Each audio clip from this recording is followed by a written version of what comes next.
안녕하세요. 중고차 수출 선무역입니다. 오늘 이야기할 주제는 그 중고차 수출 사기 조심하십시오. 그 주제입니다. 사기 조심. 그 주제인데 여러 가지 사기 수법들이 있어요. 보면 서로가 소갈이 하죠. 사실 그렇게 해서 잘못 팔면 내 돈도 다 날리는 거고 며칠 동안 해결이 안 되면 또 고민도 많이 하게 되고 이런 상황들이 많이 오거든요.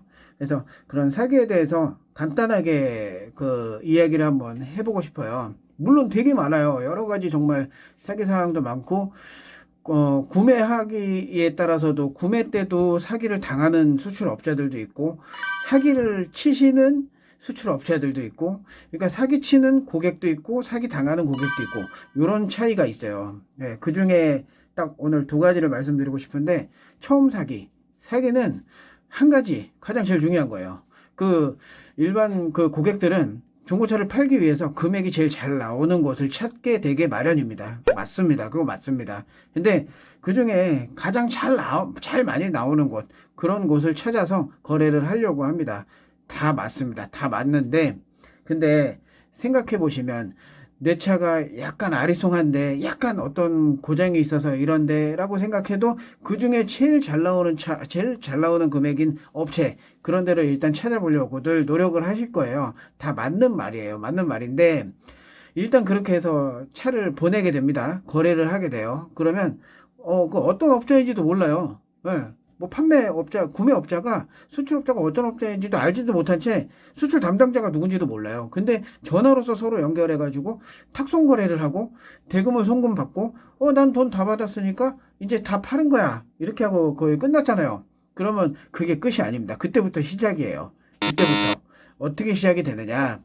차를 가져갔잖아요. 그럼 업체에서 연락이 안 와요. 서류 정리를 해줘서 말소증을 전달을 해줘야지 고객분도 그 보험을 해지하시는데, 그런 연락이 며칠째 안 옵니다. 그러면 고객분은 좀 바쁘겠거니, 차가 많이 밀려 있겠거니라고 생각을 할 수가 있는데, 그게 아닙니다. 그러면 그 점점 초조해지거든요. 그 초조해져서 그 업체에 전화를 하게 돼요. 그럼 그 업체는 이제 그때부터 말을 하죠. 이제 뭐 엔진 결함이 있다, 또는 뭐 펜벨트 쪽에 뭐 이런 결함이 있어서 차가 제대로 운행이 안 된다, 미션이 좀 안 좋다, 이거 생각보다 다른 차다, 말한 거랑 틀리다, 그래서 이거는 그때 그 줬던 금액이랑 다르다, 이거는 말소가 안 된다. 어떻게 될까요? 그러면 서로 싸움이 나죠. 서로 싸우고 결국은 경찰 신고까지도 해요. 경찰 신고까지도 하는데 해결이 안 돼요.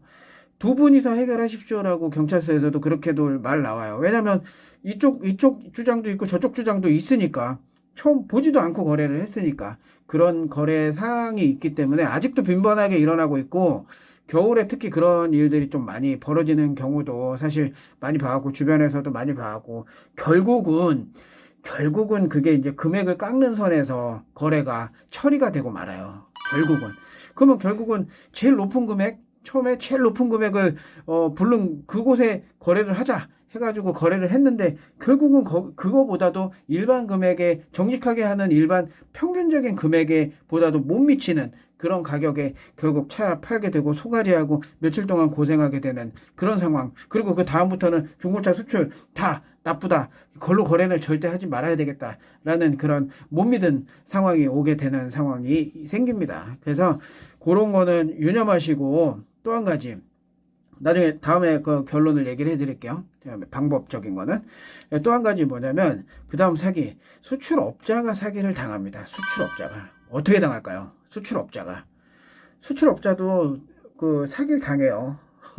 예, 제일 중요한 건 반대로 그렇게 사기 당하는 사례는 뭐냐면, 수출업자도 급하게 매입을 해야 되죠. 경쟁이 있을 거예요. 경쟁도 많아요. 예, 왜냐면 제가 살려고 했던 어떤 그랜저 TG나 아반떼 HD 차를 상담 전화를 받았던 그 고객이 알고 보면 옆에 업체에 결국은 팔아서 멀뚱멀뚱 그 옆에 업체를 보게 되는 상황이 오는 경우도 정말로 많아요. 예.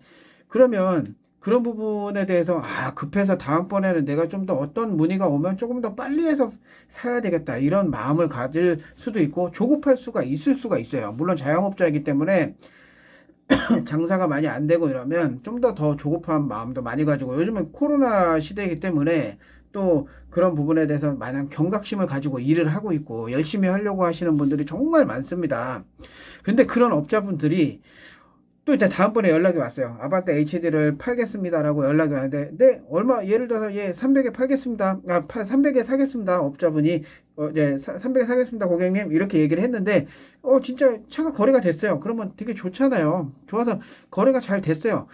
차는 현장에 왔어요. 다 수출단지에 왔어. 우리는 말소를 하고 이제 공무원분한테 말소 증명서를 받기 위해서 작업을 해요. 근데 반려가 나요. 그 말소가 안 되고 반려가 나요. 그 왜 그럴까요? 압류가 있습니다. 압류가 한 건, 두 건이면 4만 원, 5만 원 주차 압류 있으면 5만 원, 뭐 비싸 7만 원 이 정도 그렇게 되겠죠? 근데 그렇지 않습니다. 국민연금, 그 건강보험, 그리고 대출 이런 거에 대한 압류가 걸려 있는 차들이 상당히 많아요. 300에 샀지만 800, 900에 압류가 있는 차들이 정말 많습니다. 자, 그러면 그때 그 업자분은 고객분한테 다시 전화해서 고객님 이거 압류가 있습니다. 풀어주세요 하면 어떻게 될까요? 전화를 안 받습니다. 고객분이. 팔고 그냥 끝입니다. 왜냐? 일단 그 국민연금도 못 냈고 건강보험도 못 냈고 저당도 잡혀있는 차를 풀어주지도 못하는 상황에서 그 돈을 다시 거꾸로 줄 수도 없는 상황이고 거긴 세금은 계속 그 고객분한테 붙겠죠. 그 자동차 세금, 그 보험도 또 빠지면 보험 과태료도 그 고객분한테 붙겠죠. 그러나 아무 신경 안 씁니다. 그런 분들이 계셔요. 그러면 결국은 야드에 주차만 그냥 해놓고 처리를 할 수가 없습니다. 나중에 그냥 폐차로 가든지 뭐 어떻게 해야 돼요. 차량 초과 폐차로 가든지 이것 또한 경찰 신고해도 나타나지를 않아서 서로 그 이게 되질 않아요. 결국은 그냥 폐차로 가야 되거나 뭐 내용 증명을 보내서 폐차를 하겠습니다라는 어떤 그런 부분을 뭐 약간의 법률상의 문제 정확하게 모르겠습니다. 그런 부분을 절차를 겪어서 폐차를 하거나 이래야 돼요. 300만 원에 산 차를 폐차 40만 원, 50만 원에 폐차하면 그 업자 입장에서는 돈 한 뭐 30만 원, 20만 원, 30만 원, 40만 원 이렇게 벌자고 그렇게 열심히 급하게 했는데 결국은 그렇게 되지도 않고 돈을 많이 몇백만 원을 손해가 보는 상황이 되는 거잖아요. 그래서 이게 어떻게 보면 업체 간의 경쟁과 얄팍한 심술이 좀 작용하는 그런 부분들이 사실은 좀 존재한다고 생각이 되는 것이고요. 그러니까 이 두 가지예요. 그러니까 판매할 때 결론은 말하면 판매할 때 다양하게 알아보는 거는 가장 좋죠. 다양하게 알아보고 이제 대신에 이제 공신력이 있게, 그러니까 물론 공신력이라고 할 수는 없겠지만, 그러니까 신뢰가 있고 오랫동안 평판이 좀 있는 곳, 좋은 곳, 이제 그런 곳에 어느 정도 알아보고 금액대가 약간의 차이가 조금 나는데 다른 데보다는 조금 더 받을 수 있습니까? 이렇게 서로 그 조율을 해서 거래를 하시는 게 제일 안전하다는 방법, 그나마 가장 안전하다고 말씀을 드릴 수가 있는 거죠. 그리고 수출업자 분들도 사기 당할 때 침착하게, 급하지 않게, 그러니까 급한 날이 있어요. 그러니까 되게 많이 매입을 하고 있을 때는 차 한두 대 매입하는 게 아니라 하루에도 5대에서 7, 8대가 들어오는 경우가 있는데 그러면 탁송기사님하고 전화해야 되지, 어디로 오셔야 된다고 전화해야 되지, 번호판 빼서 공무원분한테 갖다 줘서 말소 신청해야 되지, 그리고 차 바이어들한테 또 보여줘가지고 판매도 해야 되지, 이런 경우가 있기 때문에 천천히 하시는 거. 그러니까 제가 볼 때는 조금 천천히 압류사항 체크하고 좀 침착하게 안전한 거래.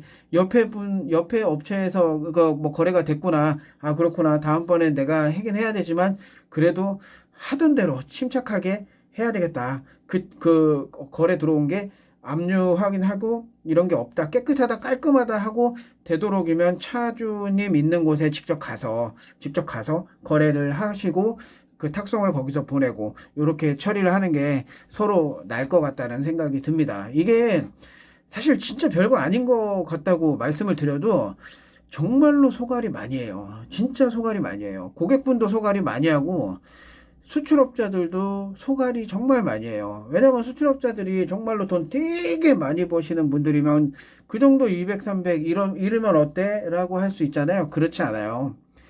되게 많이 벌거나 이러는 게 아니에요. 정말 열심히 해서 조금씩 모아서 월급 정도, 월급에서 조금 더 벌어가는 그런 작업을 하고 있는 그런 자영업자이기 때문에 이런 일하는 과정에서 물론 어떤 그 사기, 그 다음에 소갈이 하는 그런 상황들이 사실은 많이 생길 수도 있고, 또한 다음번에 또 말씀드릴 건 바이어들, 수출 바이어들도 계약금 주고 그냥 자기네 나라로 날르는 경우도 있어요. 그러면 그 차 거래를 할 수가 없거든요. 어떻게 할 수가 없어요. 그런 이야기도 나중에 말씀드릴 건데, 우선은 침착하게 거래를 한다. 그리고 공신력 있고 신뢰 있고 평판이 좀 좋은 업체가 있다. 그러면 그곳에 전화해서, 다른 데는 250만 원이 나왔는데 여기는 지금 230만 원이네요. 혹시 금액을 같게 맞춰 주실 수가 있을까요? 이렇게 물어봐가면서 거래를 하시는 게 제일 안전할 것 같습니다. 예. 그리고 이제 수출업자도 마찬가지로 압류사항 체크하고 이렇게 안전한 거래로 서로 윈윈하는 결과, 예, 그렇게 만드는 게 가장 좋을 것 같습니다. 예. 앞으로도 그러니까 이런 수출에 관련된 그런 정보들, 그런 것들을 가끔씩 이렇게 영상으로 한번 올리고요. 저는 그러니까 수출 현장에서도 물론 차 사진을 찍어서 이렇게 영상으로 올리는 경우도 있겠지만, 현장에서 손님을 직접 만나서 어떤 차다라고 이렇게 그 소개를 하고 현장으로 실시간 컨테이너 선정할 수 있고, 이렇게 그 직접 컨테이너 적재우 이런 거는 그쪽으로 제가 보내는 그 일을 하고 있어요. 그러니까 이게 뭐 일이 나눠져 있는 건 사실은 아닌데 주력하는 업종이 그 다이렉트로 손님을 만나고 있는 업종이에요. 그래서 앞으로도 그런 어떤 차들을 만나서 어떻게 거래를 하고 이렇게 해서 차를 보면서 설명을 어떻게 드려가면서 차를 매입한다, 이런 것들을 영상으로 많이 보여드릴게요. 네, 너무 두서없는 이야기를 지금 너무 반복적으로 제가 지금 많이 했는데, 근데 이제 그런 것들을 조금 이제 두서없는 얘기들을 조금 줄여가면서 핵심적인 내용들만 앞으로는 많이 설명을 한번 드려보도록 하겠습니다. 예, 궁금하신 거 있거나 하시면 문자 문의를 주셔도 돼요. 그러니까 문자 문의 주셔도 되고, 어떤 뭐 꼬리 댓글에 이렇게 뭐 그 알려주셔도 제가 답글 이렇게 달아드릴 테니까, 그런 거 한번 궁금하신 거 있거나 이러면 한번, 예, 문의를 많이 주시기 바라겠습니다. 예, 이상입니다. 감사합니다.